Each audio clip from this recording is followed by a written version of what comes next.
Today we are going to be exploring what happens inside of a firework.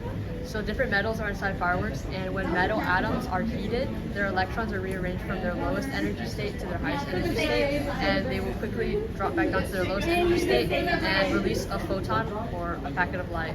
And each metal will have a unique color. So this first one is calcium. Alright, so hydrogen peroxide undergoes a rapid It's a decomposition. good deep orange color. And it I really like this. makes it Pause. have access. No. Excess water excess. Potassium is like a pinkish lavender color. But the pause button. I know. Like the Sodium is a bright orange color. But like the color. I will say I was this close to getting the regular. Lithium is like a deep reddish And then I was like, you know magenta what? maybe I'd color. rather have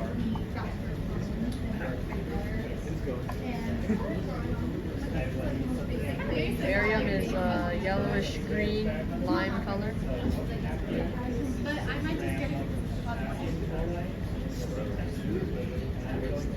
Copper is green.